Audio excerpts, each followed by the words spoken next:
How often are you waiting for motivation, clarity, permission, or confidence to arrive, to just land on you before you move? How often do you quietly beat yourself up for not being further along?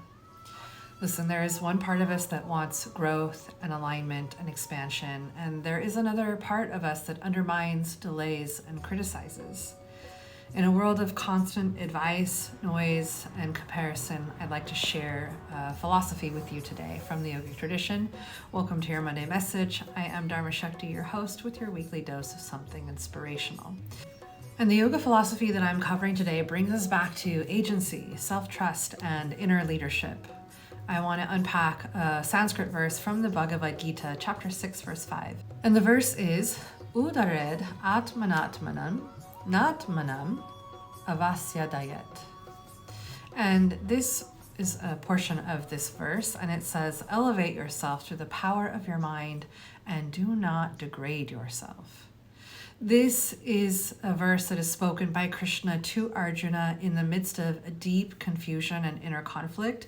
You'll find this verse again in chapter 6, which focuses on self-mastery, meditation, and inner discipline. And this verse is really about the relationship that you have with yourself.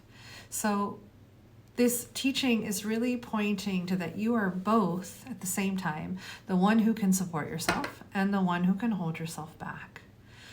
Let's cover a few of the key Sanskrit words here. Udaret. We might have heard this word in Ayurveda as Uda, Udana, Udanavayu. Udaret means to lift, elevate, or raise up. Atmana, by the self. Atmanam, the self.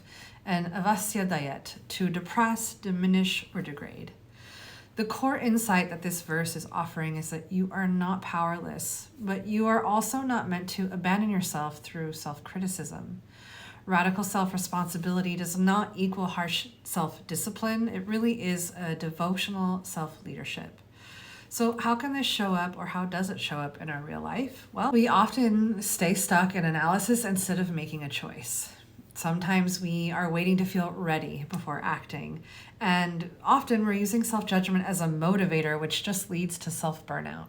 So responsibility is not blame, it really is agency. And you do need certainty to take aligned action. You do need a relationship with self that is built on trust. So ask yourself, am I lifting myself or am I subtly pulling myself down?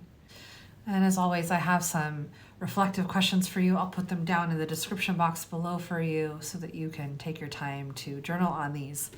Where in my life am I waiting for someone or something else to move me forward?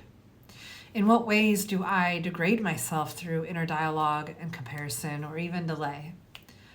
And what would self-support look like instead of self-pressure? And if I trusted myself 10% more, what action would I take this week? Last one is, where am I being invited to lead myself more lovingly? I want you to work on an integration practice that you can do this week. It's the inner ally check-in. Once per day, just pause and ask, is this thought that I'm having lowering me or lifting me? You can choose some small things to do. Send the email, have the conversation, rest without guilt. Take that first imperfect step. You can also anchor yourself by just putting a hand on the heart, taking a deep breath and saying, I choose to lift myself up today. I choose to elevate myself. I choose to cheer myself on.